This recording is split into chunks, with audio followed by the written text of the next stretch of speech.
Katram cilvēkam ir savs enerģētikas ātrums. Viņam ir sava kustība, ja vektors. Tad enerģija cirkulē pa ķermeni nevis visiem vienādi, bet ir kopējais ātrums un ir katra cilvēka individuālais enerģijas cirkulācijas ātrums, pat virziens. Šis virziens mums ideāli sakrīt ar kādu nacionalitāti, ar kādu tautu, ar kādu reģionu uz zemes.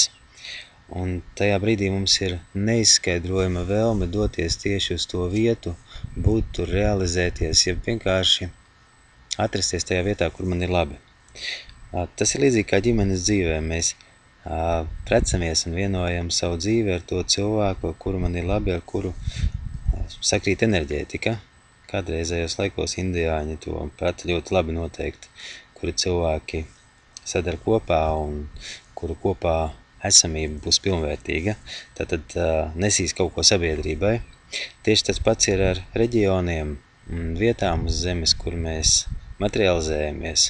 Mēs izvēlamies vecākus, izvēlamies ģimeni, izvēlamies dzimtu, izvēlamies valsti, kurā piedzimsim, un pat klimatiskos apstākļus. Šajā te brīdī mēs izvēlamies īstenībā sev atbilstošu enerģētiku, kas ir ļoti līdzīgi, kā cilvēks piedzimst zināmā horoskopa zīmē. Tātad viņš meklē precīzes metriskās koordinātes, ar kuru palīdzību realizēties uz šīs zemes. Šīs te metriskās koordinātes ir atkarīgas no gara attīstības tajā brīdī. Tātad cik daudzas lietas no tām, ko es vēlos paveikt, gan dzīvē iepriekšējā, gan šajā es esmu atrisinājis. Tā ir konstante. Un šo te konstanti mēs realizējam tajā vietā, kur piedzimstam. Savukārt, ja cilvēks ir daļa no šiem jautājumiem vēl nepaveicis, ja tieši otrādāk jau paveicis, un izdara ļoti straujas izmaiņas, izaugsmi savā dzīvē, šīs dzīves, tuvākajos gados, es domāju, gadi 20, 30, ne gluži tik ļoti mazos gados, uz jau tādiem apaļākiem skaitļiem, tad šī te vieta, kur mēs esam realizējušies, vairs neatbilst tai enerģētikai, kurā mēs esam. Mūsu nepieciešamais uzdevums, viņš prasa citu izpausmes vietu, un tad notiek tāda ļoti interesanta lieta, kad burtiski velk uz kādu valsti. Piemēram, aizbraucot uz Taizemi, es varu neko nedarīt, vienkārši sēdēt uz ielas, un man ir labi. Kādēļ? Tādēļ, ka mana enerģētika, mentalitāte, ritms sakrīt ar šo valsti. Tajā nav nekāda nereliģiska, ne ideiska, ne ideoloģiska aspekta. Man tur vienkārši ir labi. Tas nav saistīts ne ar klimatu, tas nav saistīts ar daudzām lietām, kas varbūt tīkams šajā valstī. Viņa sakrīt. Tieši tāda pati sajūta katram cilvēkam ir kādā valstī. Un var aizbraukt uz advancētāko un ar atpūtu pilnāko valsti pasaulē un nejusties tur labi.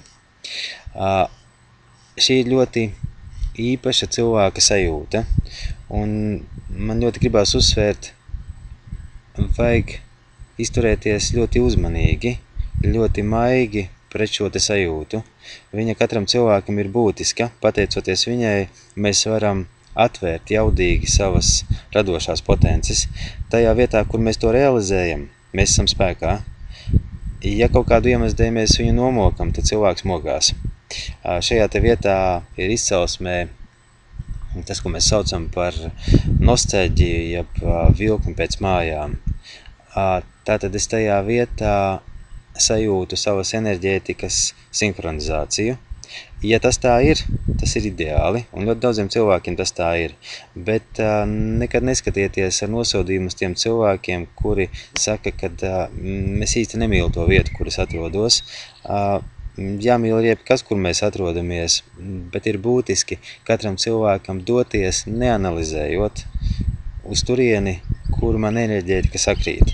Jo pirmkārtām šim cilvēkam tad darbosies veselības matrica, viņš būs fiziski vesels. Un otrs šim cilvēkam būs sociālais veiksmīgums tajā vietā. Šie divi faktori ļoti būtiski, tādēļ, ka tad mēs realizējam to dēļ, kā mums ķermenis vispār ir dots. Tas nav tā, ka mums ir iespējams būt laimīgiem, ja iespējams būt realizēties. Tieši otrādāk, mums ir pienākums būt laimīgiem un realizētiem, ar to katram cilvēkam jānodarbojās. Šo te faktoru vajadzētu šajā brīdī likt kā pašu pamatu. Mēs nevarēsim vairāk pretoties vēl smalkākai enerģētikai, kas šobrīd nāk uz zemi, un tad šīs te visas sajūtas, viņas vēl sāsināsies, tātad mums vajadzēs vairāk un vairāk būt atbilstībā. Šis ir viens no faktoriem, viņu vajadzētu ievērot, un varbūt vēl kādu aspektu, kas viņā ir būtisks. Pat tajā vietā, kur mēs dzīvojam, pieņemsim valsti vai nacionalitāti, mums var parādīties uz dienu sajūta, kad es vairāk nevaru atrasties tajā pilsētā, ja tieši otrādāk man ļoti izteikti velk uz laukiem, vai uz kādu citu pilsētu dzīvot, vai jau strauji samainīt mājvietu tajā pašā pilsētā, vai kādas attiecības neizskaidrojumi, un šķietami varbūt pat mokoties ilgi, kāpēc ar to cilvēku kontaktējos, un šobrīd vairāk ne, vai tieši otrādāk nekontaktējos, un tagad vēlos būt kopā, ja vairāk komunicēt. Šie ir tieši tie paši aspekti. Cilvēks ļoti skaidri jūt savu dvēseles attīstības ceļu. Nelielā mērā tas ir saistīts ar karmu, bet tomēr krietni vairāk tas ir saistīts ar enerģētikas sinhronizēšanos. Šis process šobrīd notiek visiem cilvēkiem, un ja tuvajā lokā, ja jums pašiem ir virzība uz kaut kurieni, kur es nevaru izskaidrot, kādēļ man gribās būt. Nevajag ignorēt šo te sajūtu vai teikt, ka kaut kas nav ritīgi, ja tā nedara un ievērot kaut kādas nosacītas normas. Šobrīd svarīgāk kā jebkad klausieties sirdi un ejiet tajā virzienā, kuru viņa ved. Viņa ļoti skaidri zina, kur ir vajadzīga mūsu dvēseles attīstība. Cilvēks tajā brīdī ne tikai dara labu sev, mēs tādā veidā, esot sinhronizācijā ar to enerģētiku, kas mums ir, atvesaļojam ļoti daudz cilvēku savu riņķī. Tas ir svētīgs darbs, tas ir jādara, tas ir ļoti būtiski. Tas par enerģētikas izmaiņām un cilvēka sinhronizāciju ar savu attīstības ātrumu, ja pareizāk sakot, ar savas enerģētikas vektora virzību. Par attīstības ātrumu mēs tūlīt runāsim, tas jau ir pavisam cits stāsts.